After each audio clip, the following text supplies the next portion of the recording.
Les tests psychotechniques, non, jamais. Jamais entendu parler. Les tests psychotechniques, j'en ai jamais fait. Donc je ne sais pas du tout comment ça se passe. J'ai effectivement passé des tests psychotechniques, mais il y a longtemps. Les tests psychotechniques, c'est trop sélectif, je trouve, parce que juger les gens là-dessus et les embaucher par rapport à ça, c'est...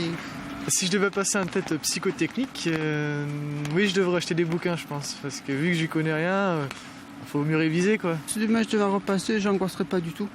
Puis quand on m'est préparé, non, je fais ça à vue de nez, au pif un peu. Si je devais passer un test psychotechnique, oui, ça m'angoisserait, ouais. Moi, je m'étais préparée avec des livres, notamment, puisqu'il existe pas mal de livres là-dessus. Je suis dans le transport. Donc après, ils vont pas non plus nous faire des tests qui dépassent... c'était des tests de logique, tout simplement. Et moi, personnellement, ça m'a appris que j'étais encore à un bon niveau, ça va. Ça m'a appris sur ma personnalité, des choses que généralement on sait déjà quand même.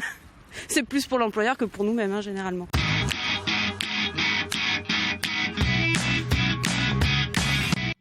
Si vous êtes à la recherche d'un emploi, vous allez peut-être passer des tests psychotechniques. Alors de quoi s'agit-il? Faut-il en avoir peur? Faut-il s'y préparer? Et comment? C'est ce que nous allons voir aujourd'hui avec nos invités. Alors bonjour Julien. Bonjour. Julien, bonjour. Vous avez déjà passé des tests psychotechniques? Effectivement, pour mon dernier entretien d'embauche, j'ai dû en passer. Comment ça s'est passé? On a une série de questions qui durent entre 15 et 20 minutes, qui correspondent à des suites de chiffres, de lettres ou parfois des mots. Et le but étant de répondre à toutes ces questions. Très bien. Julien, les tests, depuis quand sont-ils utilisés? Ils sont fabriqués, entre guillemets, par qui? Par des éditeurs? D'où ça vient? Donc les tests psychotechniques sont d'origine américaine. Ils datent des années 1950-60. En France, aujourd'hui, il y a principalement 2 éditeurs qui ont ces tests, donc qui ont les droits et les licences. Et ils ont été conçus pour la plupart par des psychologues cliniciens. Très bien. Julien, vous avez eu peur de passer ces tests. Est-ce que vous étiez prévenu du type de test que vous alliez passer? Il y a toujours une appréhension avant de tel type de test. J'avais pas été prévenu pour mon dernier entretien, mais j'avais effectivement eu d'autres entretiens d'embauche avant où j'avais eu à passer des batteries de tests comme celle-ci. Oui, ça s'est relativement bien passé, malgré le stress? Le premier, non, parce que je n'étais pas du tout préparé. Et par la suite, j'ai préparé mes entretiens. Effectivement, ça s'est un petit peu mieux passé. D'accord. Vous avez eu quoi, les dominos, les suites logiques? J'ai eu des images. J'ai pas eu de dominos, mais j'en avais eu auparavant. J'ai eu surtout des suites de mots, des suites de petites images. Ouais. C'est ce dont je me rappelle le plus. Vous vous êtes trouvé un peu désarmé parfois? Oui, toujours, mais après, j'avais conscience que le but n'est pas de remplir tout le test. D'accord. Simplement de faire le mieux qu'on peut, quoi. Le mieux qu'on peut, le plus possible. Julia, où est-ce qu'on en est aujourd'hui? Est-ce que les tests, on les utilise toujours? Et est-ce que finalement, la plupart des candidats, a priori non, savent déjouer les pièges? S'il y en a. Alors les tests ne sont pas systématiquement utilisés, mais les entreprises aujourd'hui fréquemment utilisent les tests psychotechniques pour mesurer et déterminer une embauche. Mais c'est pas l'unique outil que nous utilisons, bien entendu, parce qu'il faut que ça soit lié à un entretien pour renforcer les impressions de l'entretien. Ces tests permettent de nous aider, de nous accompagner dans notre prise de décision, bien entendu. Bon, donc effectivement, vous confirmez que contrairement à ce que disait une personne du micro-trottoir, elle dit on ne peut pas juger quelqu'un d'après ces tests. C'est pas le cas. Ça ne vient que conforter votre première impression. Absolument, absolument. C'est absolument complémentaire dans la prise de décision pour un recruteur. Et ce n'est pas un piège pour les candidats. Absolument pas. Ça permet aux candidats de passer des tests, de révéler leur personnalité, qui ils sont réellement au final. Et il faut surtout pas qu'ils jouent un jeu. Ça doit être absolument spontané dans la réalisation. Alors, avec Rémi Rattel, notre caméraman, nous nous sommes rendus dans un cabinet de recrutement pour voir comment ça se passe sur le terrain.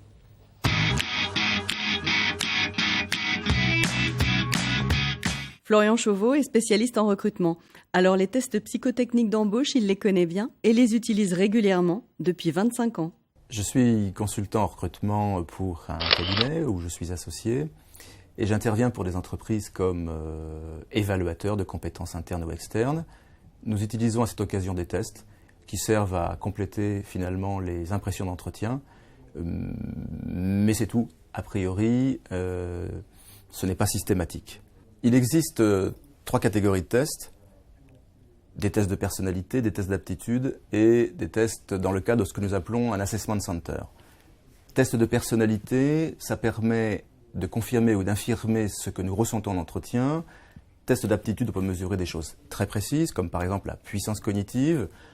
Assessment center, ce sont des mises en situation qui permettent de voir comment se comporte la personne en situation. La graphologie est une technique d'évaluation qui est de moins en moins utilisée. Elle n'est pas 100% prédictive et a fortiori encore plus pour les sciences inexactes comme la morphopsychologie, la numérologie ou l'astrologie. On peut retirer d'un test de personnalité ou d'aptitude des informations complémentaires aux impressions de l'entretien. De temps en temps, nous avons quelques surprises sur lesquelles on va insister avec le candidat, mais globalement, c'est l'expérience du consultant, sa capacité d'interprétation qui est la plus importante pour valider une candidature ou pas. En fait, les tests de recrutement, il faut un peu les démystifier. Ils vont servir à la fois au candidat et à l'entreprise. Au candidat pour lui faire un retour sur ce qu'il en ressort. On peut se poser des questions, on peut lui en faire part, ça lui permet de progresser. C'est aussi pour l'entreprise un moyen d'avoir le mode d'emploi du candidat. Et certes, on peut se préparer sur certains tests, comme des tests psychotechniques qu'on utilise pour des concours parfois, mais lors du recrutement, ce qu'on cherche, c'est à comprendre la personne, sa personnalité, ses motivations. Et au fond, les tests ne sont qu'un moyen de dialogue, ni plus ni moins. En conclusion, pour notre expert, les tests sont un moyen complémentaire et non pas un moyen discriminant pour décider d'un recrutement ou pas.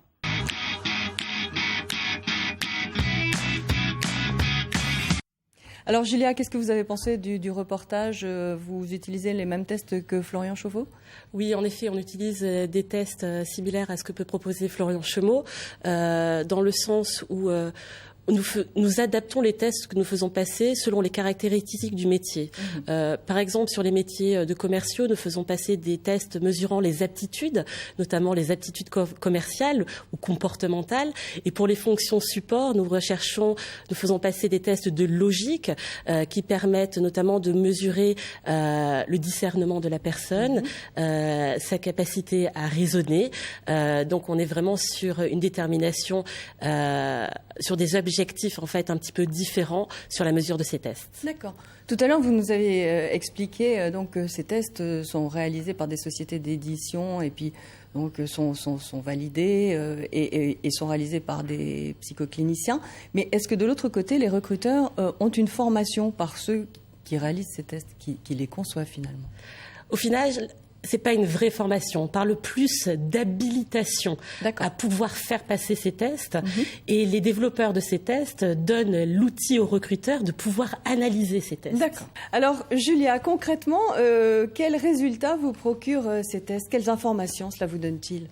Donc, en effet, ces tests nous permettent d'obtenir des informations sur la capacité du candidat, les caractéristiques, bien entendu, de sa personnalité.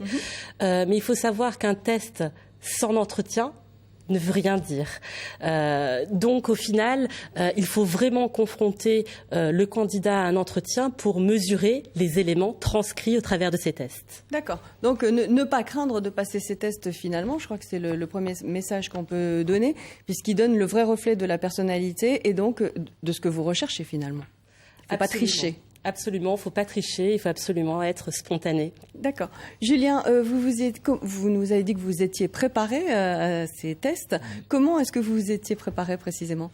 D'abord, j'ai demandé à des amis qui avaient passé le même genre de test et ensuite je me suis renseigné. Surtout, j'ai été acheter un livre en librairie traitant sur les tests de logique et psychologique. Bon. Et alors du coup, les tests suivants se sont mieux passés que le premier ? Mieux passés que le premier, oui, effectivement. J'ai répondu déjà à plus de questions, mais surtout, j'étais plus sûr de moi. Bon, et vous avez été pris finalement ? J'ai été pris, je suis en poste actuellement. D'accord, bien. Merci. Julia, est-ce que vous pensez également qu'il est préférable de se préparer aux tests et auxquels éventuellement ? En effet, vous pouvez vous préparer à des tests psychotechniques, donc à Internet ou certains livres vous y préparent. Mais sur les tests liés à la personnalité, il faut vraiment que ça soit très spontané et vous livrer tel que vous êtes réellement. Bon, d'accord. Ne pas essayer d'anticiper et de se dire tiens, je vais répondre ça parce que c'est sans doute ce qu'ils attendent.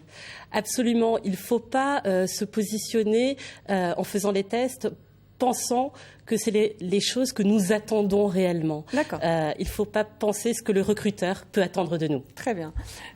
Julien, est-ce que vous avez eu les résultats des tests et est-ce que ça vous a permis d'en savoir un peu plus sur vous-même finalement ? Non, je les ai pas eus. J'aurais bien aimé justement les avoir pour me connaître un peu mieux.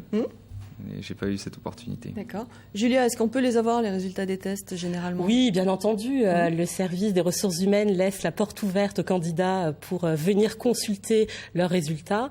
C'est quelque chose qui est absolument envisageable. D'accord. Et puis, ça donne l'occasion peut-être de discuter un peu plus avant, précisément ?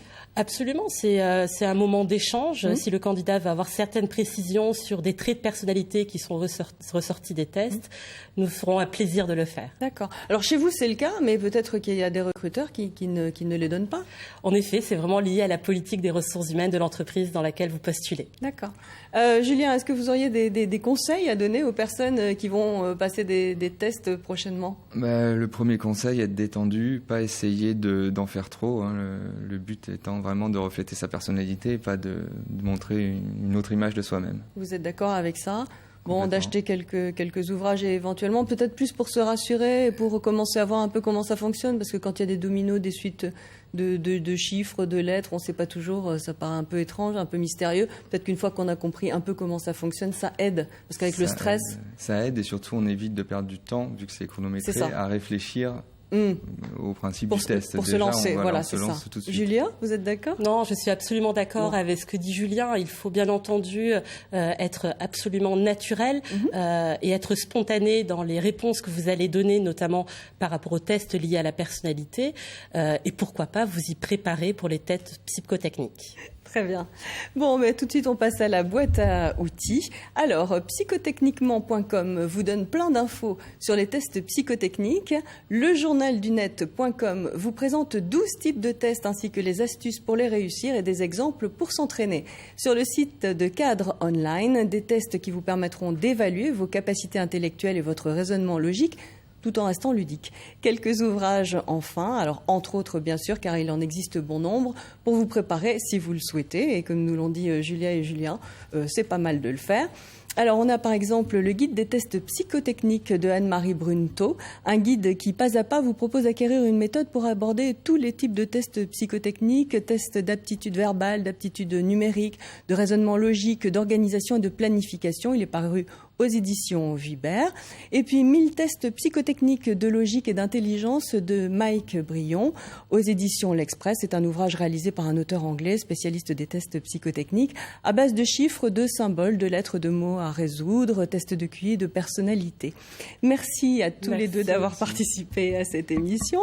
J'espère que tous ces conseils vous seront très précieux, très utiles. Je vous rappelle qu'à tout moment, vous pouvez voir ou revoir cette émission sur le site internet tv7.com. Je vous donne rendez-vous bien sûr pour un nouvel entretien d'embauche.